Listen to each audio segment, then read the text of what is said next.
El golpe de estado fue planeado por desesperación de los grupos de poder, ya que se les terminaba el 2022 y se venía el 2023, año de la revisión de los contratos ley. Hay que recordar que Fujimori hace 30 años regaló al Perú a precio de huevo roto, al ver que se mandó al archivo la demanda constitucional contra Pedro Castillo por traición a la patria. Como vieron que no prosperó la denuncia constitucional, optaron por el plan B, que consistía en pagarle $500,000 a cada congresista de los llamados los Niños de Acción Popular, para comprar sus votos para poder vacar a Pedro Castillo de mala manera. Luego de haberle pagado a cada congresista de los niños $500,000 y a otros congresistas indecisos, se llevó la reunión con María del Carmen Alba en representación de los niños y Dina Boluarte para explicarle que ella sería la próxima presidenta del Perú, porque iban a vacar a Pedro Castillo, a las buenas o a las malas, y para la vacancia ya estaba informada la fiscal de la nación, quien estaba de acuerdo que se le vaque al presidente de cualquier forma, sea a las buenas o sea a las malas. Por otro lado, Alberto Otárola se reunía con Vladimiro Montesinos en la base naval, quien se reunió posteriormente con los altos mandos de las Fuerzas Armadas, a quienes se les entregó a cada uno una mochila con $1.000.000 para que apoyen la vacancia contra Pedro Castillo. Posteriormente se reunieron María del Carmen Alba, Dina Boluarte y Alberto Otárola para ultimar el paso de la vacancia a Pedro Castillo. Alberto Otárola se encargó de explicarle a Dina Boluarte lo que le debía decir a Pedro Castillo. Para que Pedro Castillo tome la decisión de cerrar el Congreso, Dina Boluarte fue a informarle a Pedro Castillo que el Congreso ya tenían los votos para ser vacado, así que mejor que cierran Congreso antes de ser vacado, ya que iba a tener el apoyo de los altos mandos de las Fuerzas Armadas. Pero al final lo traicionaron, ya que cada uno de ellos había recibido $1.000.000 previamente de los grupos de poder. Pero fueron los mismos de las Fuerzas Armadas quienes malograron el plan casi perfecto de Vladimiro Montesinos.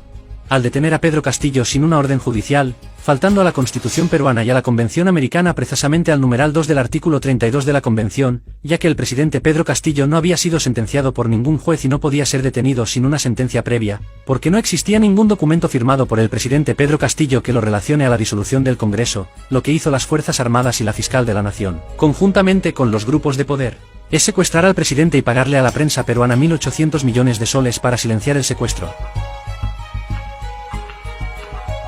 Pero lo más raro fue que cuando el presidente leía el papel entregado por una congresista temblaba. El informante nos explicó que un coronel de apellido Colchado le había enseñado una decapitaciones de una persona en manos de un asesino, que se trataría de uno de sus sobrinos y que si no hace bien las cosas y no cierra el Congreso terminaría vacado y le podría pasar eso mismo a sus hijos. Y una semana después el asesino alias Caracol, que habría contactado a los asesinos, fugó de la cárcel. Luego de obligar y presionar al presidente a leer el papel que disolvía el Congreso, aquí empezó los errores de los vacadores. Se olvidaron hacerle firmar el documento que disolvía el Congreso. Ese fue el primer error. Sin estar enterados de que el presidente no había firmado el documento que disolvía el Congreso, le tocaba a los congresistas de Fuerza Popular, Renovación Popular, Avanza País, Acción Popular, Alianza para el Progreso y los no agrupados, todos ellos pagados por los grupos de poder. Pero se apresuraron a la vacancia y cometieron otro grave error. Se olvidaron de escribir la moción de vacancia al presidente Pedro Castillo por haber disuelto el Congreso inconstitucionalmente y hacerla firmar por 26 congresistas y llevarla a debate según lo establecido. Y si no hay debate no hay vacancia, que era lo fundamental para el proceso de vacancia. Ese error dejó sin efecto la vacancia.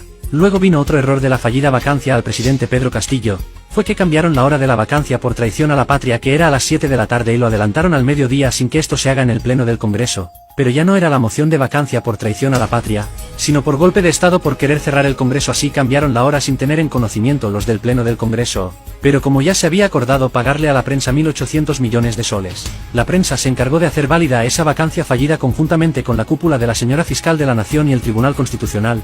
Luego la Fiscal de la Nación fue con el coronel Colchado y su cúpula a obligarlo a firmar el documento que disolvía el Congreso, pero para ese momento ya estaba a su lado el abogado Aníbal Torres, quien lo defendió del plan de esta cúpula de mafiosos. Mientras en el Congreso se desesperaban por vacar al presidente, la señora Dina Boluarte ya tenía el discurso escrito por la señora Keiko Fujimori para tomar el mando de presidenta. El acuerdo era que, si ella iba a estar con los congresistas de la derecha, debía de vestir de amarillo y jurar que se quedaría hasta el 2026, ya que en plazas públicas Dina Boluarte juraba que se iba, si vacaban al presidente. Luego vendría lo que se había planeado entre Vladimiro Montesinos y Alberto Otárola, que él tome el Ministerio del Interior y que conjuntamente con los altos mandos de las Fuerzas Armadas maten a pobladores, en las protestas que se venían por el secuestro de Pedro Castillo, y luego de matar a los pobladores obliguen a que no renuncie Dina Boluarte, ya que si renuncia sería procesada por crímenes de lesa humanidad. Esto fue dándose tal como se venía planeando. Los altos mandos de las Fuerzas Armadas firmaron un documento donde decían que Dina Boluarte había dado las órdenes de matar a los protestantes. En ese momento Dina Boluarte, al leer la denuncia que iban a hacer las congresistas fujimoristas si renunciaba, sufrió un pequeño desmayo en el despacho.